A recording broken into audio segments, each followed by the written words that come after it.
when you understand how to use a variable in this way as the temporary scratch pad, you also have the ability to do something even cleverer, because you don't always need the query selector. There is a built-in variable in JavaScript called this. It's always there. You can console log this. That's a variable. And what is it, you may ask? If we look in the console, well, it's the ball container 2. And if we see here, if we set this one to ball container 1, and we have to do it there as well. Now it's ball container 1. In a function that is called by an event listener, like this, then this always references the element that caused the event. So the animation that ended here, or iterated, that was on ball container 1, and that was where we added the event listener. So this will be the event listener once we reaches this function. This function, yeah. It's confusing, I know. This is a really hard word to get. And it only works here if we console log it outside. If you console log it here in start, for instance, then it says window parent something. So it only works when you have an event listener on some element. But that means that this, since this is the ball that had the event listener, then the ball would be this. So if I do that ball be equal to this, and remember this one worked with whether the ball was ball container 1 or ball container 2 or something completely different. So now I'm going to try and use ball container 3 here.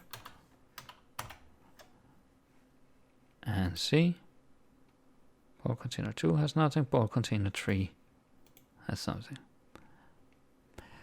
Okay, so this one, I know I said this all the time, but it's just so funny because this function doesn't really know whether it's ball container 1 or ball container 2 or 3. It just cares about who had the animation iteration event.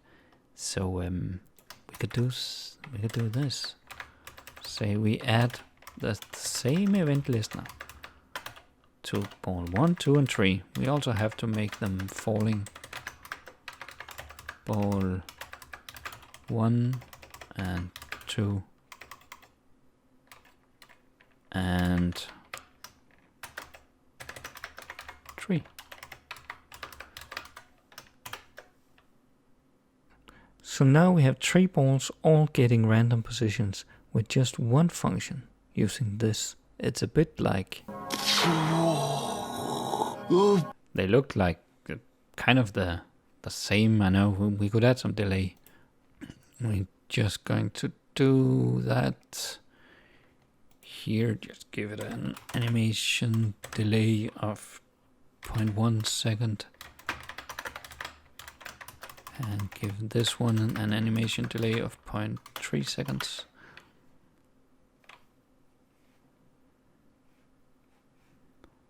Then we have the 3 balls moving.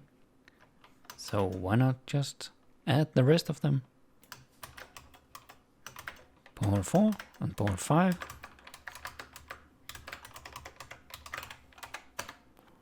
And also add the falling to them so they actually will move. 4 and 5.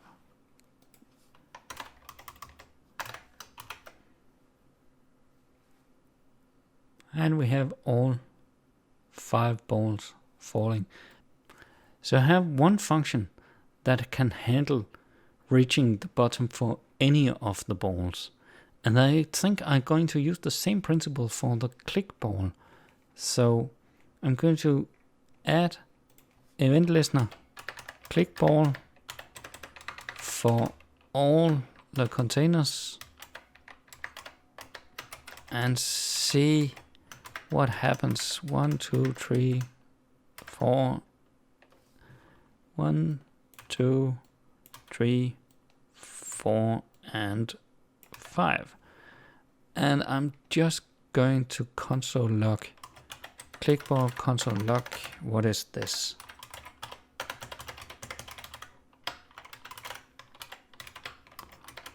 And nothing else. So if I click a ball, they are very fast. I need to slow them down a bit.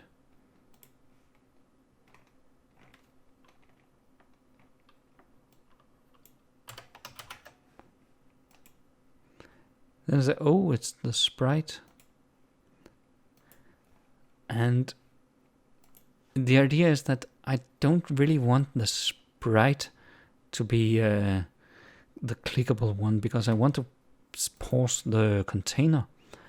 And I think we discussed this, that really we should add event listeners on containers instead of sprites. Something like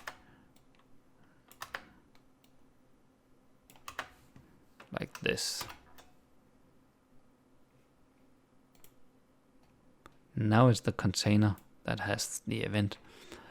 And then of course here I want to, let's just do the same as before. Let ball be this, and then say I want to pause it. So ball class list. And see, one of the disadvantages of using this is that the autocomplete doesn't really work. So we have to write a bit more manually here. Class list add paused. So if I just wait for them to fall down, and if I, there, now it's paused. But then I want this ball, I want the sprite to disappear. But I don't, usually I would do like a document query selector ball container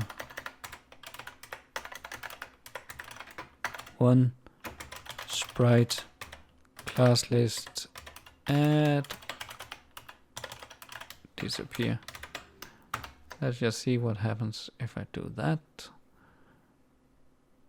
If I click one, yeah, then the other one disappears. It shouldn't be container one, it should be the sprite of this ball. And here comes the magic.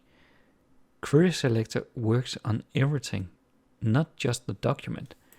You can query select from the ball, and that means you start at, if it was container, now let's see what container was it.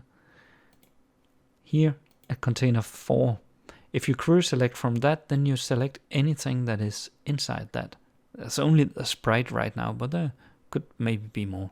So if we say ball query selector dot sprite, that would be the sprite of whatever was this. I know, it's getting weird now. Click, and it disappeared. And now we just have one left. Then of course we need it to reappear.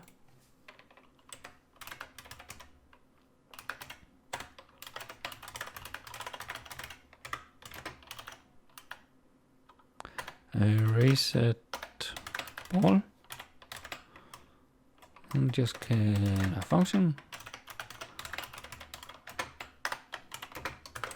where we would say, okay, how do we reset this ball? We remove the disappear. Wait a second. What ball is this? Well, it's, of course, the same one. It's this. So, ball, remove, no class list, remove, paused, and then we need the sprite, so we do a query selector, sprite, and class list, remove, disappear.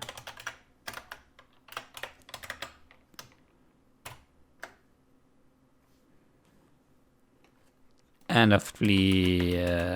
of course we miss console log reset ball.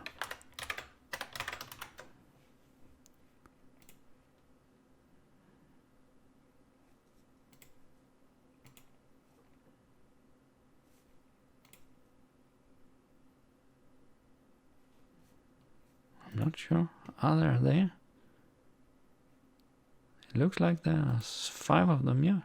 So we needed functions for reach bottom, click ball, and reset ball. But by the magic of this and variables, we only had to write one of each. And it works for any number of balls that we would have.